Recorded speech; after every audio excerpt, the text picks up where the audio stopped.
ጀርመን ከፍተኛ የተራቀቀ ጥራት ያለው ትምህርት በነፃ የምታቀርብ ሀገር ናት። ብዙ የውጭ ዜጎች ጀርመንን ካላገኘው ሞች ይገኛል የሚያስብላቸው አንድም ለዚሁ ነው። እንደ አሜሪካ ወይም እንግሊዝ ባሉ ሀገራት ለአንድ የዩኒቨርሲቲ ዲግሪ በብዙ ሺህ የሚቆጠሩ ዶላሮችን ሲያስከፍሉ፣ በጀርመን ግን የውጭ ሀገራት ዜጎችን ጨምሮ ማንኛውም ሰው በነፃ መማር ይችላል። ተማሪዎች የሚከፍሉት ለትራንስፖርትና ለአስተዳደር የሚውል ጥቂት 100 ዩሮዎችን ብቻ ነው። እሱም ቢሆን ነፃ የትራንስፖርት የምግብና የሌሎች አገልግሎቶች ተጠቃሚ እንዲሆኑ ስለሚያደርጉት ከወጪ አይቆጠርም። ግን ደግሞ ጀርመን ነፃ የትምህርት ዕድል የምታቀርበው እንዲሁ ለጽድቅ ብላ አይደለም። እርግጥ ነው ትምህርት ለሁሉም ሊሰጥ የሚገባ ሰብአዊ መብት ነው ብላ ታምናለች። ዋነኛው ፍላጎቷ ግን ቀደም ብለን እንደተነጋገርነው ጀርመን የተተኪ ትውልድ ማነስ ገጥሟታል።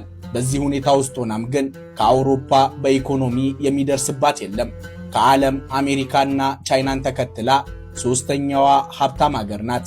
ሀገሪቱ እንደ ነዳጅ ወይም ወርቅ ያሉ የተፈጥሮ ሀብቶች ብዙም የሏትም። ዋነኛ የሀገሪቱ የኢኮኖሚ ምንጭ ኢንዱስትሪ ነው።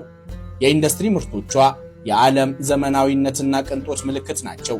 ስለዚህ አንድ ሰው ወደ ጀርመን ሲሄድ ለጉልበት ሥራ ወይም ለቤት ውስጥ ጽዳት አይደለም የሚፈለገው። ይልቁንስ የተተኪ ትውልድ ማነስ ክፍተቷን እየሞላ በኢንዱስትሪዎቿ ማገልገል አለበት። ለዚህ ደግሞ የሚፈለገው ዕውቀት እንዲኖረው በነፃ ትምህርት ታቀርባለች። ብዙዎቹ ተማሪዎች የሀገሪቱን ሕዝብ ጥራት ያለው አኗኗር ሲያዩ ትምህርታቸውን ሲጨርሱ በሀገሪቱ ሆነው መስራትን ይመርጣሉ።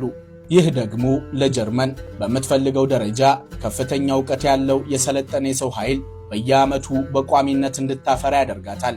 ጥናቶች እንደሚያሳዩት መንግስት በትምህርት ላይ የሚያወጣውን ገንዘብ አጠር ባለ ጊዜ በከፍተኛ ትርፍ ይመልሰዋል። ጀርመን ከፍተኛ ግብር ከሚያስከፍሉ ሀገራት አንዷ ናት።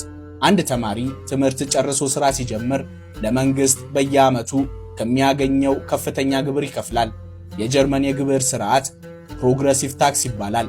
ማለትም ገቢዎት እየጨመረ ሲሄድ የሚከፍሉት የግብር ፐርሰንትም እየጨመረ ይሄዳል። ለምሳሌ በዓመት 12500 ዩሮ እና ከዛ በታች የሚያገኙ ከሆነ ምንም አይነት ግብር አይከፍሉም። እንደውም ድሃኖት ተብሎ ስለሚታሰብ ለየት ያሉ የነፃ ጥቅማ ጥቅሞች ይደርሱታል።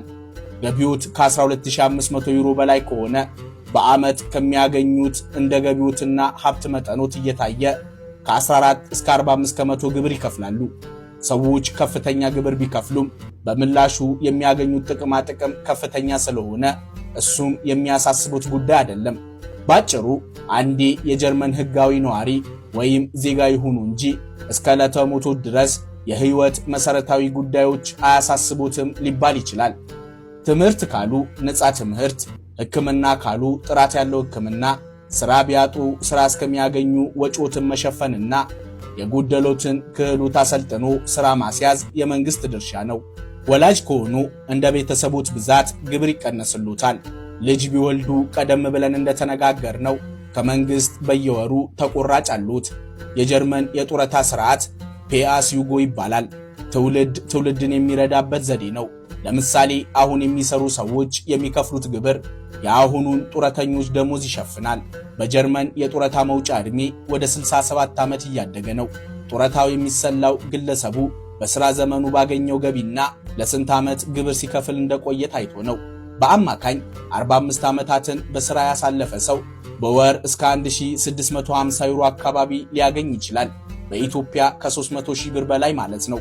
በእርግጥ ስሌቱን እንዲያውቁት እንጂ ወጪውም በዩሮ መሆኑ አይጠፋውትም። ነገር ግን እንደ ሥራው አይነት የጡረታ አማካይ ክፍያ ለወንዶች 1200 ዩሮ፣ ለሴቶች ደግሞ 850 ዩሮ ሊሆን ይችላል። የጡረታ ክፍያዎት በጣም አነስተኛ ከሆነ መንግስት መሰረታዊ ፍላጎቶችን ማለትም ቤት ክራይ፣ ምግብና ትራንስፖርትን ጨምሮ እንዲያሟሉ ድጋፍ የሚያደርግበት ማህበራዊ አሰራር አለው።